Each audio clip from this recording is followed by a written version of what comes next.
Game Music Festival. Jedyny festiwal poświęcony muzyce z gier. 2 dni, 2 koncerty. Światowa premiera muzyki z Baldur's Gate 3, a do tego Divinity Original Sin 2, Bastion, Transistor, Pyre, Hades. Muzyka z legendarnych gier na żywo. Ponadto warsztaty i prelekcje prowadzone przez najlepszych kompozytorów i realizatorów dźwięku. 3. edycja Game Music Festival. 16 i 17 października w Narodowym Forum Muzyki we Wrocławiu. Wydarzenie będzie także transmitowane online. Więcej informacji na gmfest.com. Poleca Game Music Festival.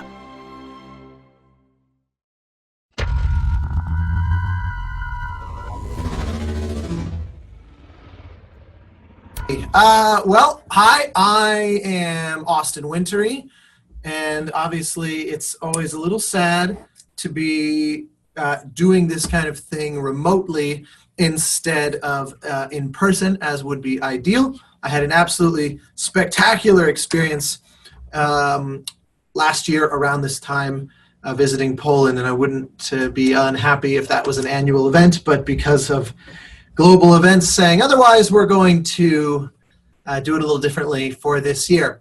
So I thought I would offer a little bit of a rundown. I'm calling this From Journey to Erica. I thought I would just give a little bit of a kind of primer on interactive music. And by primer, I just mean a kind of broad overview where we look at different games and the way that those games individually influence the kinds of interactive systems that we develop for the music, because that is a fundamental skill that I think is sort of core to scoring games. It's one of my, it's probably my absolute favorite part of scoring games. I just love interactive music systems. And so here we go. To start, a very obvious question, and one that I am asked all the time: what are the differences between scoring a film and scoring a game? Well, if you look at the two side by side, obviously there is one very fundamental difference in these images, which is, of course, the controller connecting the player ultimately to the screen. That is fundamentally different from the more clearly passive experience. This is nothing new. This is nothing that's going to be groundbreaking, but it's something that needs just constant reminders, it seems, anyway. But there's a nuance to this question that then often gets overlooked, where we just say, okay, films are non-interactive, or they are perfectly linear, as we might say. And in contrast to that, games are interactive or potentially non-linear. And we've already, in that phrasing, abandoned some of the nuance that is fully possible, and which I think is important to understand. So first off, linear versus non-linear does not actually mean interactive versus non-interactive. Those are not synonyms with each other, and it's important to learn that there are interactive linear systems, and there's also non-linear systems. I don't know that you could have a non-linear, non-interactive system, but I remain to have it demonstrated. I won't make any proclamations. The takeaway from that is that adaptive scores, as you can see here, have a range of methods for placement or for integration in games.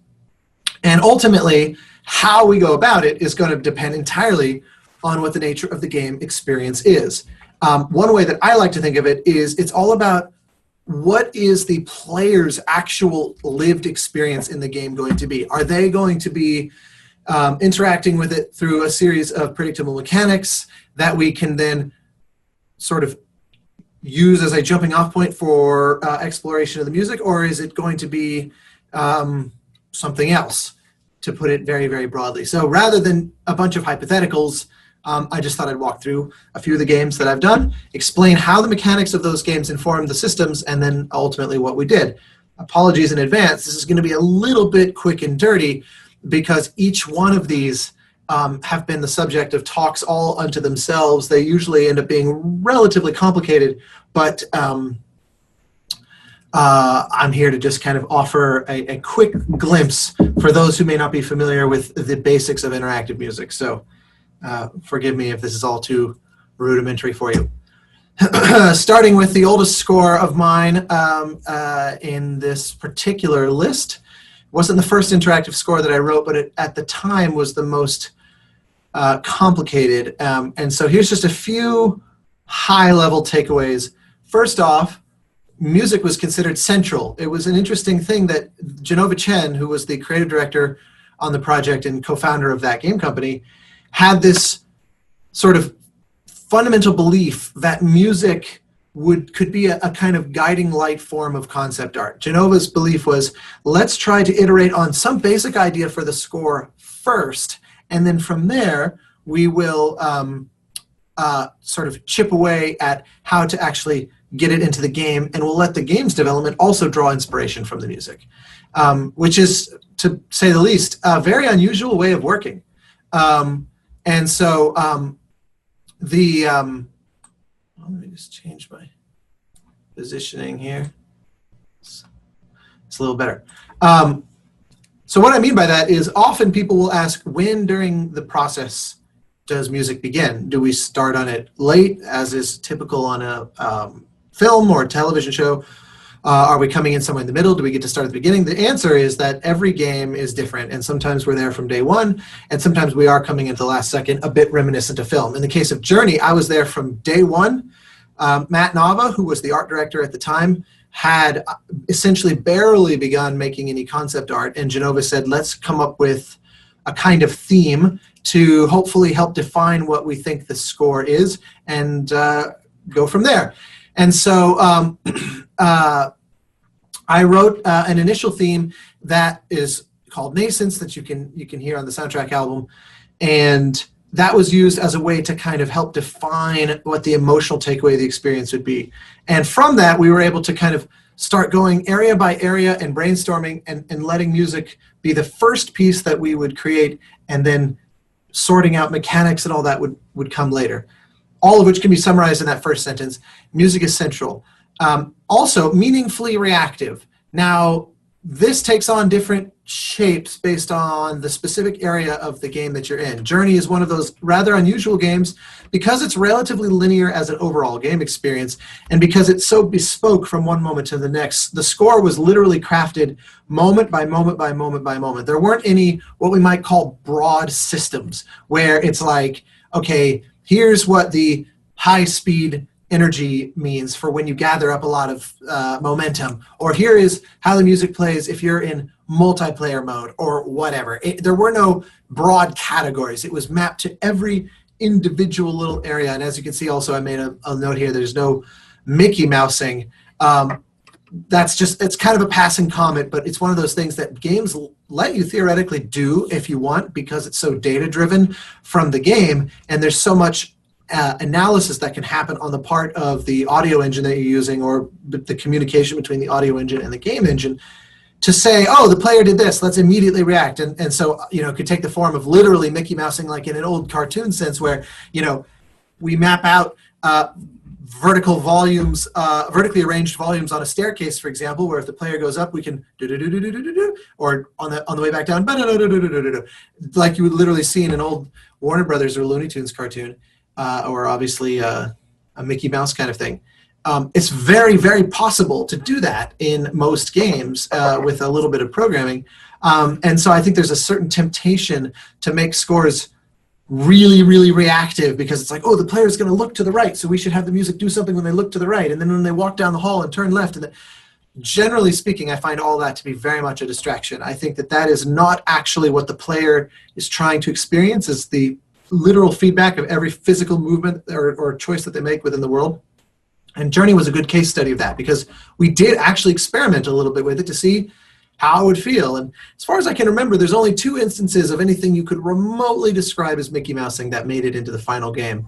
One of which is during the sort of fast-paced sand surfing moment. There's a ramp the player can go off of, and there's one very specific ramp that I made a little string trill, where if you go off, the strings come in and kind of give you a little boost, no matter what else is going on in the score. It's very subtle, all things considered, but it was kind of a fun little thing. So, point being of all of this, that question number 1 is to analyze, what is the player's experience going to be like? So here's a little video to explain how this works. So here's just a little segment of gameplay. I'm going to talk over this, so forgive me. Now notice we're starting with a little bit of a cutscene. So of course we just have this short little piece of music that is playing like a linear track over a cutscene. Now from there, starting around here, the cutscene is over, camera pushes in, and now we're in a loop. Now notice we hear a bass flute. It's quiet, subtle, but you can hear it. This is a very simple little two-layer loop where the top layer is the flute and the bottom layer is this kind of synth textural pad. And the idea with that is that the flute will not loop, but it takes about the length of time for it to play as it does for the player to reach this little landmark. However, if the player were to, stop like right here and just hold position and not go anywhere, the flute would disappear on its own very organically, and this kind of textural synth pad, subtle underbelly of music will continue on looping indefinitely. So if the player just wanders off into the desert and completely ignores this, this is where we will remain until something else takes its place, and we have all these kinds of mapped out contingencies for that. So the point being that top layer flute is meant to correspond to the approximate duration it takes for the player to get here, but we have this built-in kind of, almost you could think of it as like backup plans in case the player wanders or does something different than we're expecting. But of course, in this video, the player goes and very dutifully interacts with the object, and that shifts the music and introduces a whole new thing with a much higher energy level.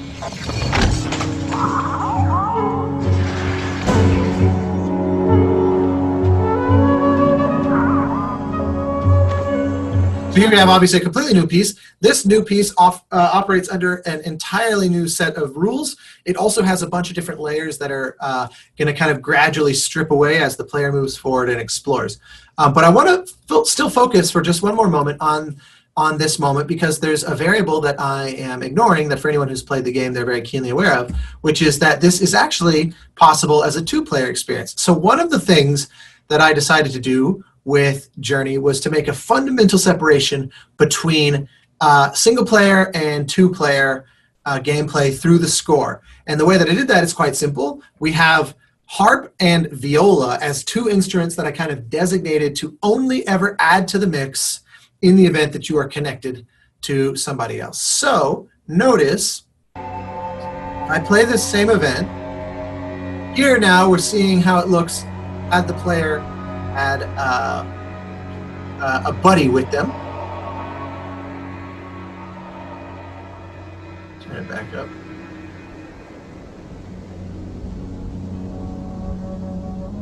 Notice the rolling harp. It's quiet, but it's there.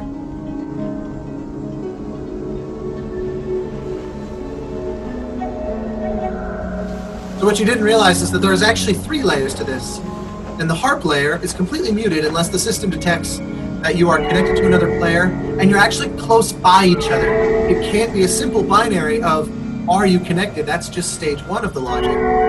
Stage 2 of the logic is, are you close enough near them that we can reasonably assume you're actually interacting? Because if 2 players kind of become connected but then just wander away from each other, we don't want to actually have the music change, because that's not reflective of the experience that they're having. And that's going to be something I repeat over and over and over again as we go through these examples. It always comes down to, what is the player's experience going to be? And if we have a system that's automated and changes based on some box getting ticked under the hood, but it's not actually reflected in what the player is experiencing, then we've missed the mark, and I think we've done a disservice. Once again, you'll notice here, when the cue is triggered, harp and viola are now part of the mix. And again, I recognize that the distinction might be a little subtle, but it's one of the ways to kind of add to the player's experience entirely based on choices the player is making.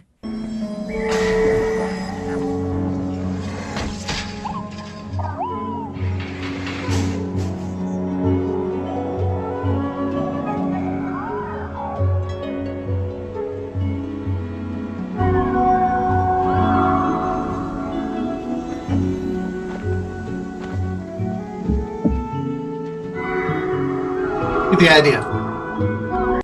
I could go on and on and on and on about Journey. Every single moment of the game has some story like that, but I think the fundamental takeaway of just designing each piece of music for that moment of the game was, you know, just giving that top level description, I think, needs to cover us for today.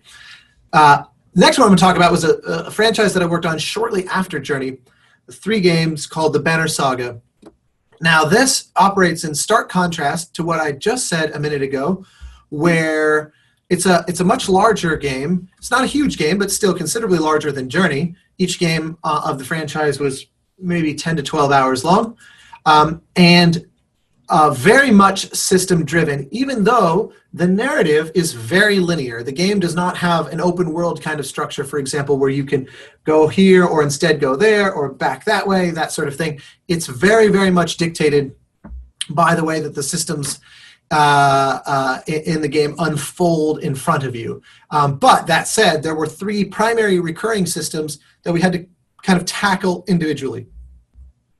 So we can think of these as 3 kind of game modes. First off, and the first one you're sort of presented with, you might call travel mode, the one here seen in the middle.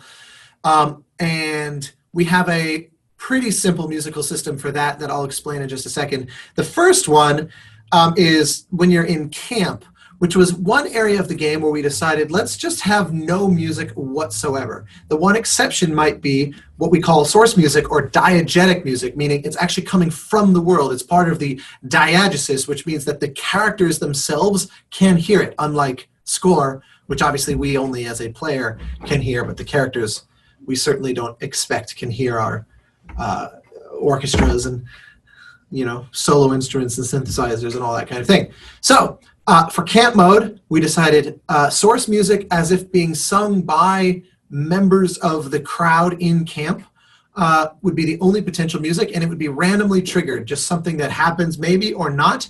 And we had specific pieces of music that could only trigger in certain camps, so that, you know, a song associated with something later in the game you wouldn't hear in camp early in the game. But generally speaking, it's totally non-interactive. It's just a randomly triggered on or off, which is kind of the most low form of interactive you could think of, or simplest form.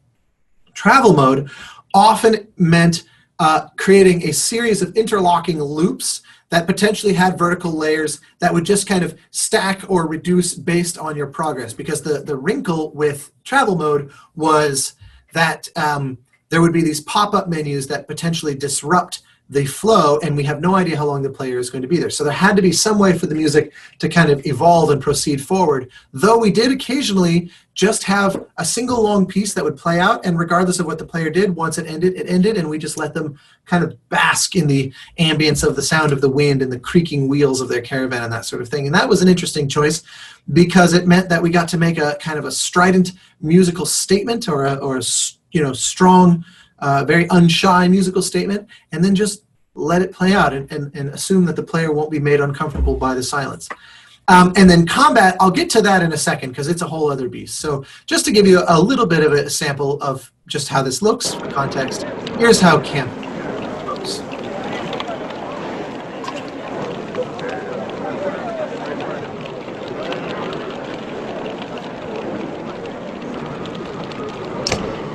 See, it's, and you hear the song in the background, kind of echoing in the distance. Some in-world sound treatment by our friends Kapow, based in Australia. So you see, this is the gameplay of this is essentially menu navigation. It's a UI game, essentially, you know, in classic RPG form. And as a side note, can we just admire how freaking beautiful this game is? So you see, mostly it's just the sound of the UI. We left it completely barren by design. Now, in contrast, here's how travel plays out.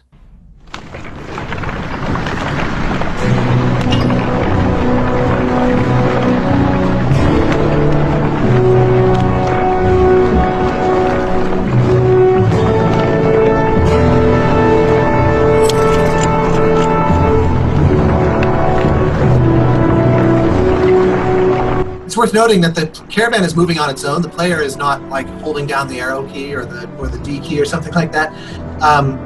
this is happening on an automated speed. But these pop-ups are specifically why the system had to be consciously conceived of, knowing that we couldn't control time. Players making their choice, and kind of in an homage to the Oregon Trail, these pop-ups are all about making leadership decisions for your caravan, which will have big and small impacts later. And then we go into camp, and so the queue will actually just stop.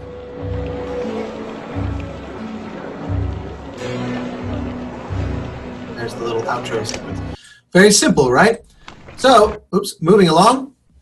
Combat was the very interesting challenge, and we did a lot of different tests over the span of well over a year before landing on a final design.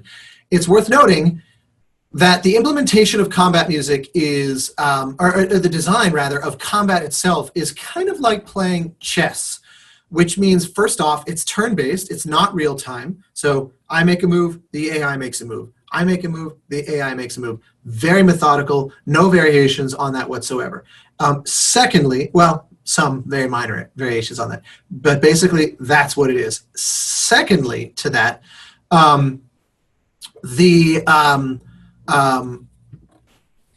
the pace of it is very deliberately slow and methodical. This was supposed to be a kind of low energy experience. Unlike a game like XCOM, which might be an obvious comparison to make, they go out of their way in that one to make the combat feel, while turn-based, very high energy, very high stakes, almost as if it's real time. There's a lot of insert animations of, player attacks and enemy kills and all that kind of thing. But generally speaking, for us, it was the experience of playing chess, which, if you've ever watched someone play chess, usually kind of looks like this. We're sitting and thinking, furrowing our brow, start to go to make a move, hold back. No, don't think so. Well, okay, yeah. So it's like 40 seconds goes by just as you deciding what your move is. Then the move plays itself out through a nice animation, and then the enemy makes its move.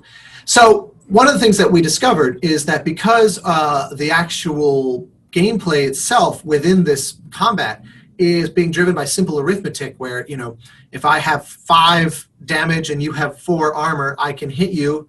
If I have 5 strength, rather, and you have 4 armor, I can hit you and do 1 damage. So we're just, taking strength, subtracting armor, and whatever the difference is how much I can actually hurt you. And it's more complicated than that, but it really is pretty much that simple. The idea being that because there is such simple math under the hood, we know at any given moment whether you're winning or losing. There are no random rolls and dice rolls and D&D kind of mechanics to add an element of unexpected randomization that might throw in a curveball. We can track pretty well how you're doing. So we experimented, in the spirit of the earlier comment about Mickey Mousing, with very, very, very tightly reactive systems in order to see how that would feel. And it ended up being awful, because what happens is I've made a move, I do it, and then the system triggers some big climactic music as a way of saying, oh no, now you're losing. But it wouldn't have dawned on me as a player that I'm losing yet, because you have to let the consequences of that move actually play out.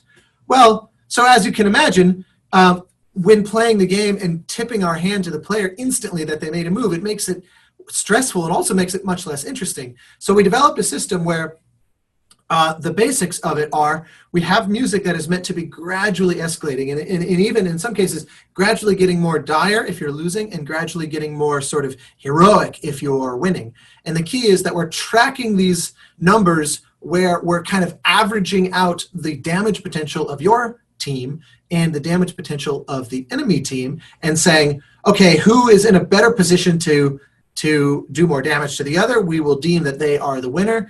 I think in the end, we called it like the threat potential, or the volatility, or something like that, the vitality of the team, perhaps. It's a number of years ago now. I'm sad to say I can't remember the exact term we came up with, but we essentially had a way of assessing who is winning. And then you can think of it like a turnstile on a train track, where, let's say now I'm winning, the track will kind of shift over and set the music down a new path down the road. So loops never get interrupted except under very specific circumstances. So the player's going along, we're in this very low energy loop that we associate with the early part of the game, and then once maybe 25% of the total amount of hit points have been taken away, which is basically a very rough kind of approximate way of saying that we're maybe a quarter of the way through the battle. The system will look to see kind of who's winning or losing, and then adjust our train track. And then only once the loop reaches the end of its actual loop will it then shift into a new piece instead of jumping back to the beginning. So we have these loops that are waiting almost like highway off-ramps until the moment comes, and then they can get off and proceed to the next piece. So the result is that it is an asynchronous escalation. So the ramifications of your decisions will only play out maybe 30, 40, 50, 60 seconds after you've made whatever choice, or the AI made whatever choice. And that was very much by design. It ended up working out very, very well. So if I just play, it creates the impression that the music is just kind of always there, adding a kind of atmospheric tension and heaviness and darkness.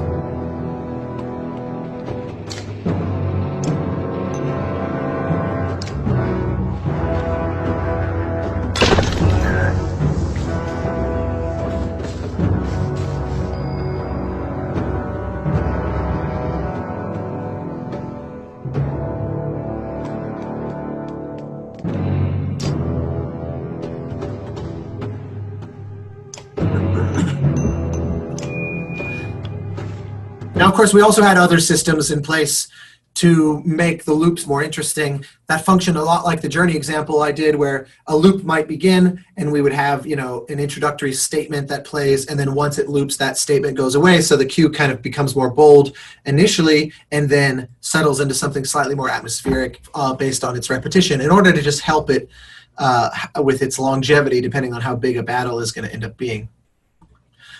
So you can hear how it just kind of sounds like it's plugging along. Here's an example of how we transition, where we make little flourishes when the music is shifting, but it won't be based on some exact moment that's happening.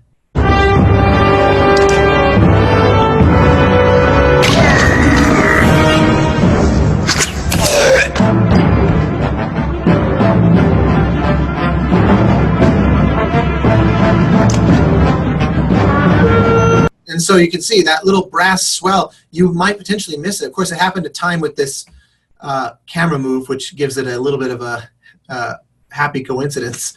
Makes it seem like it was on purpose, but that's another one of the dirty secrets of interactive music, is that when you have a sufficient number of events going on, the player will kind of project, oh, that must have happened because of that, and it could actually be entirely accidental. It's one of those things that's always worth remembering and potentially taking advantage of.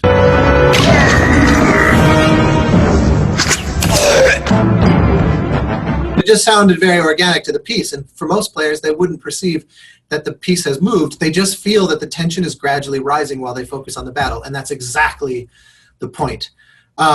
It's worth highlighting that I've given 2 different GDC talks about the Banner Saga. One that's a much deeper dive into the systems that I'm talking about. That's the one there on the right, the Banner Saga audio. That's from a number of years ago.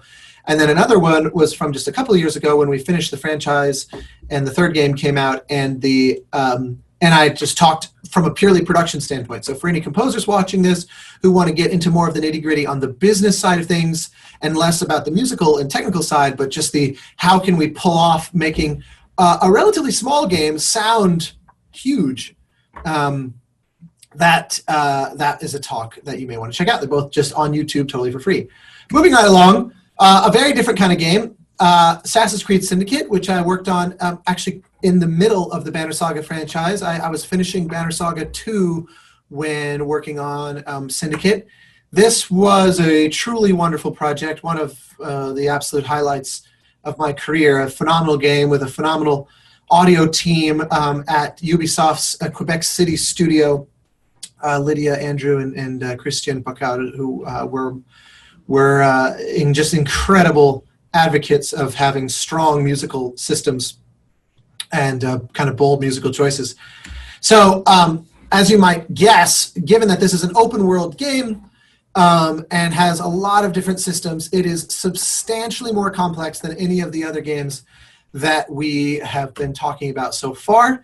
It had a lot of overlapping systems that had to be able to communicate with each other and come and go kind of on a whim, and with no predictive power as to when the player might want to do one thing or another. And sometimes things that are narratively driven, sometimes things that are purely, grinding for gear, leveling up your stats, or just exploring and having fun, and just chilling in the world. The Assassin's Creed franchise is famous for how big and robust the sandbox that they make really can be. And so that, as you might imagine, severely influences how we approach the score. So I want to talk specifically about combat because it was one of the more complicated systems.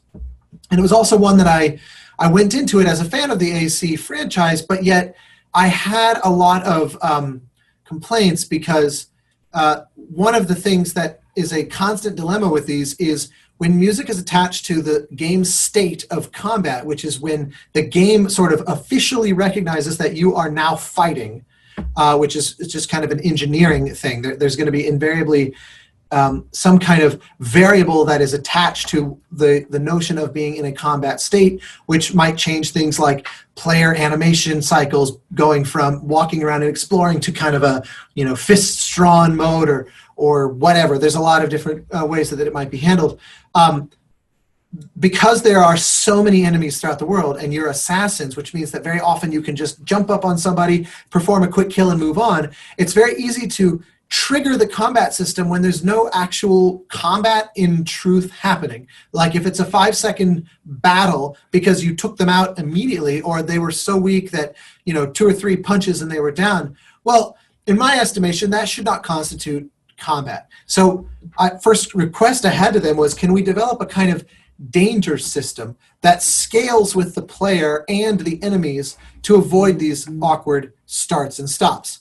And this was where we kind of developed this threat assessment system that is looking at the player's damage potential. Like, we're looking at the gear that you have, we're looking at what level you are, what skills you've learned, like move, combos, all that kind of stuff.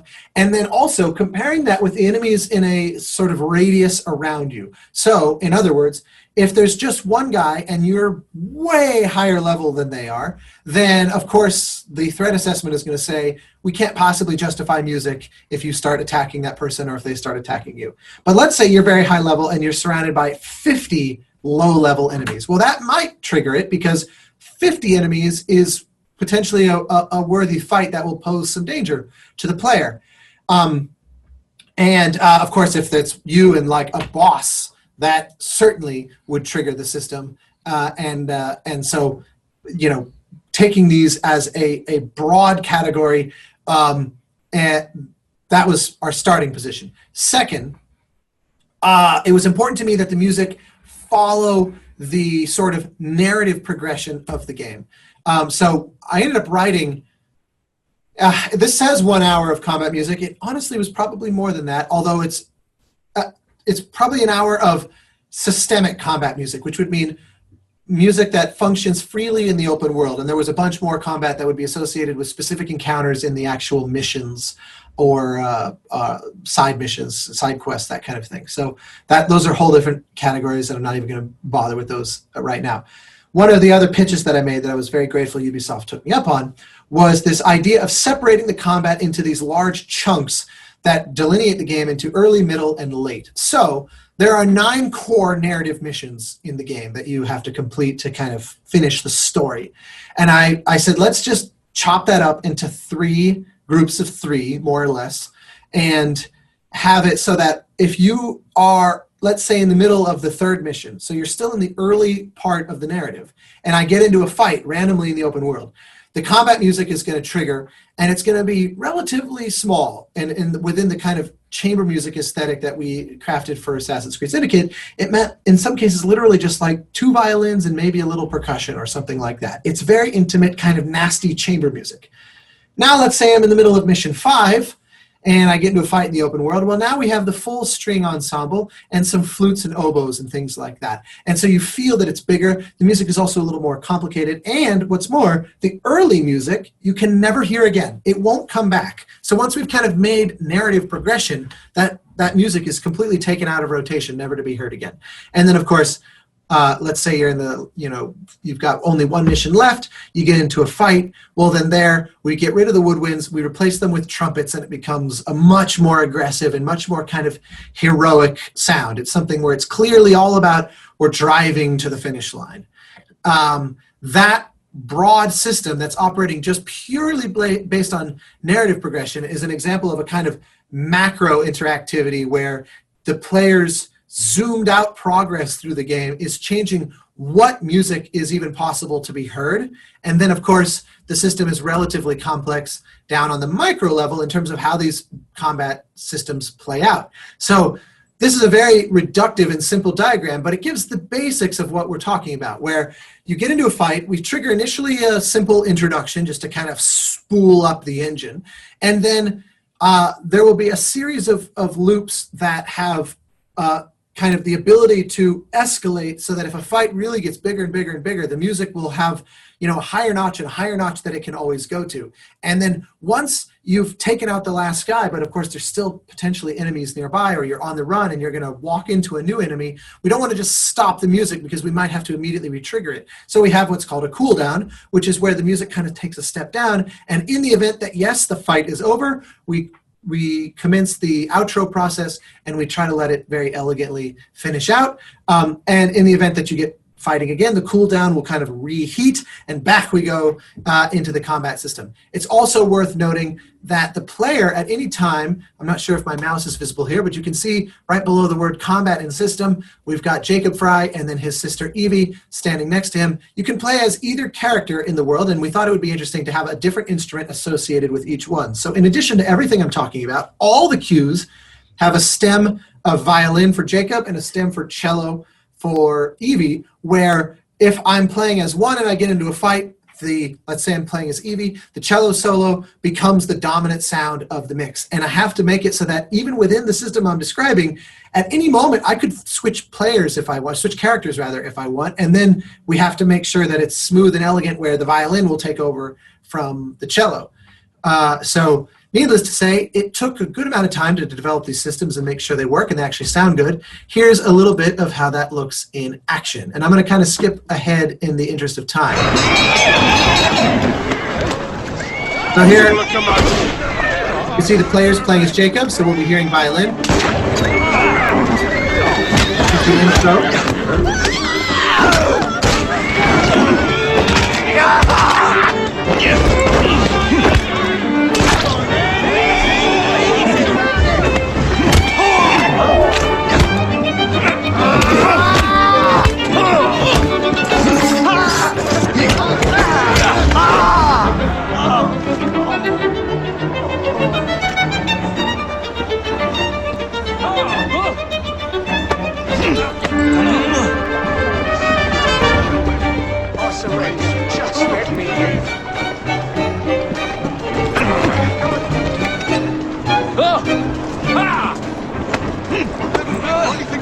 So we're officially in the cooldown, while the system contemplates, are we out of danger or not?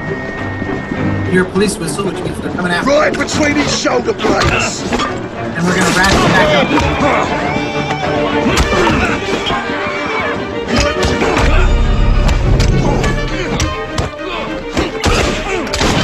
Notice also you hear the trumpets, which means that this is from late in the game. The player has completed most of the narrative missions.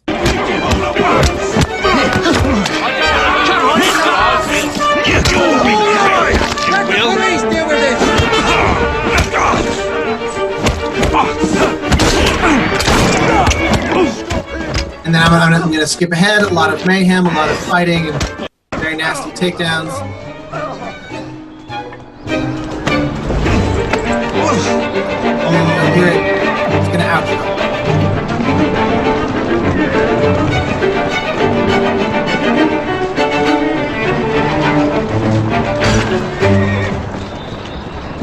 And then we feel quite definitively that we're out of danger. So you see the system is designed to be able to respond to any number of circumstances. The player could have completely just run, taken off down the street, any number of possible things, and we have to be able to be adept to that. And again, all of this is based on let's play the game and just see how these various things feel. And if we're being sort of overly complicated or overly intellectual, then we're probably not doing our job. The idea is to marry to what we think the player will actually feel and what will enhance their experience. Simultaneous to my work on Assassin's Creed Syndicate, I was working on a very interesting, very small independent game called Sunset that I just wanted to mention here because it was really unlike any other thing I've ever done before, where the music is 100% in the world. It's also, as a result, completely optional. So this is a game where you play, this is developed by a group called Tale of Tales, who is a couple that was operating out of Belgium. They're now located in Rome, who've made a lot of very interesting and thought-provoking, almost in a way borderline avant-garde video games over the years, tend to be very influential within the development community, even though most of their games haven't achieved what I might call widespread commercial success. I think that they're generally pretty brilliant, and they're always looking to push the boundaries and create video game experiences, sort of like that game company, that add to the fabric of what games can be in very meaningful ways. And so when they reached out about working on this game, of course, I was all too happy to say yes. I find their work very inspiring. And sure enough, they led me down this path where the player is playing a kind of housekeeper. Your job is essentially to clean an apartment. And there's a lot to the game that I don't want to get into here. It's just well worth checking out on Steam. But the point being that because you are moving around and kind of cleaning up this environment, you might find a bunch of vinyl records. And so I had to write all of this music that is supposed to sound like it's believably from this world of a kind of 1970s South American country where some vinyls might be local, some might be imported. And as a player, you don't have to ever listen to a single one of them. So you can go this whole game and not listen to a single note of music that I wrote.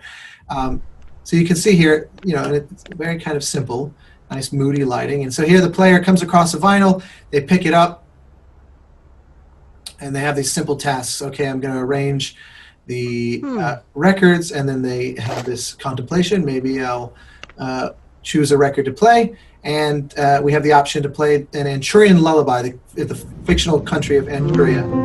So I wrote this lullaby. This is a wonderful singer from Spain named Lara Val. And it just plays in the apartment.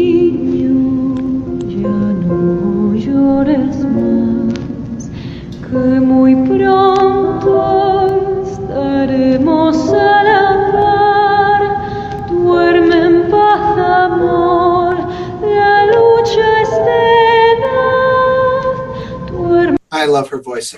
So you get the idea. It's very simple, but it was a fascinating thing where I wrote quite a lot of music, all of which was potentially never to be heard by the player. And I just thought I would mention it here in the context of sometimes interactive systems take you down genuinely unexpected paths. And so I will end today by talking about a game that came out just about a year ago that I had the incredible joy of working on. And also last year in Wrocław at the Game Music Festival, I had the distinct pleasure of giving the first ever live concert performance of the theme from this score, which is another reason why Poland remains forever in my heart, very happily so. This game is very unique because Erica is a full motion video game, FMV, which means that it's completely shot like a movie. You're not looking at incredibly, next gen graphics. You're looking at an actual actress, Holly Earl, shot on an actual set in London. And that the footage in the gameplay is all about this heavily branching narrative. So it feels very much as though you're watching a film, but at all times it's very interactive. And one of the design pillars that the creative director Jack Attridge held for us all to consider was that the game should never go more than about 15 seconds before asking something of the player, whether it's a dialogue choice, whether it's interacting with an object in the world or choosing where to go, something, reading a piece of paper. There's a lot of different types of interactions in the world, but the point is it should never feel like it's lapsing into a cutscene, because as filmic as it looks, it really is not a movie. And this is where the distinction between, is it an interactive film or is it a filmic game? I think very strongly that it's the latter. It is very much a game that looks like a movie, and it's not a movie that you basically can poke and it does stuff. And that distinction really bore itself out in the score. And I make a comment here that it gets very granular. You'll see what that means in just a moment. As an example, dialogue is a central part of this game. And underscoring dialogue in a film, if you see to the right here, it's obviously very tightly synchronized. You know exactly what you're looking at. You know, the footage has been edited, the actors' performances are captured, and you're able to bob and weave as a composer around their lines in a very predictable way, and in a way that sculpts the scene very tightly. Obviously, video games have tended to not have that ability, so the music often goes in a very ambient, unintrusive, very kind of, as I say here, loosely connected way, and it creates an expectation of simplicity. It's just this idea that the music ought to just kind of be a bed of nothing in order to not interfere with what might be an important line or to distract the player while they're trying to make a choice. And in a way, that's a real shame, because when you look at the dramatic potential and the storytelling potential that comes from really high quality scoring of dialogue in movies, you realize there's got to be a way to achieve this in a game. So I love using this as an example. Basic Instinct, one of the greatest scores for a thriller of all time. Look at the way the music bobs and weaves through this scene. No, come on in. Let's go upstairs.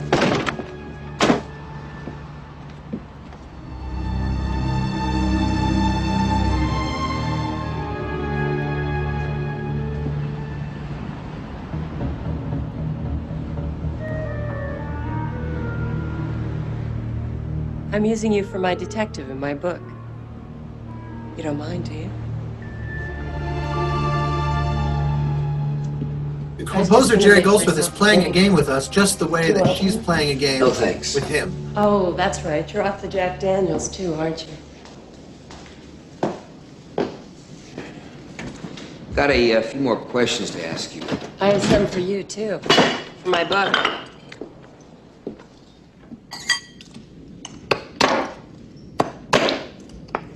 It's a simple example.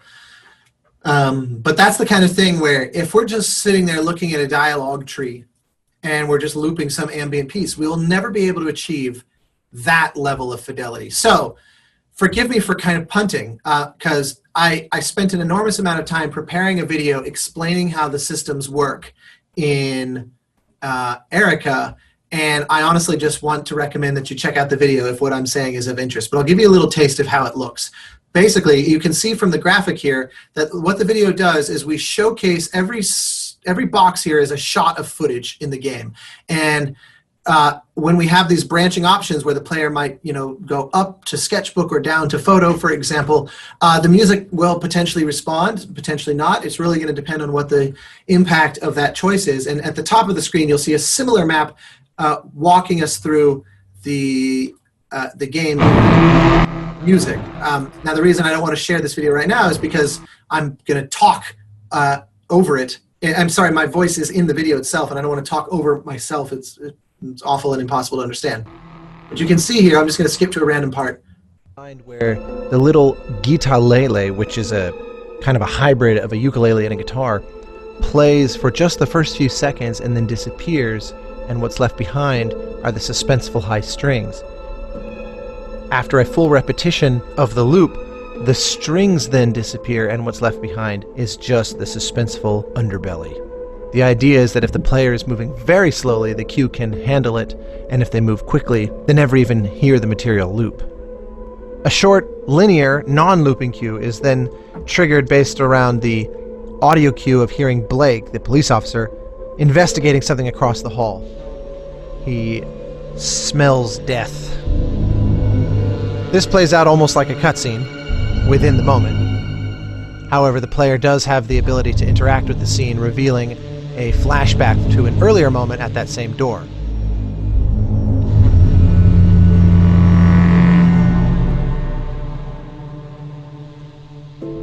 The player is now confronted. That gives you a sense. The whole video plays through this scene, and then it goes back in time, and we play it again, making different choices, and that way you can see just how different the music is and how extremely interactive it can get. Erica is by far the most complex score from a technical design standpoint of any I've ever written, and that's why I thought it would be a good score to end this little talk on, because to me it forced me to take the edges of interactive systems and move them as far forward as I could, and only every time that I do that, it only reveals yet more potential. It's just insanely exciting. So if you are interested, do check this out. It's just called, you can see, Anatomy of a Scene. It's on my YouTube channel. And with that, there is my little primer on interactive systems and video games. Of course, there are many other that I can get to. I have a game coming out soon called The Pathless, which has its own systems that I'd never tried before, and that I'll be doing more content about on my channel, so hopefully that's of interest.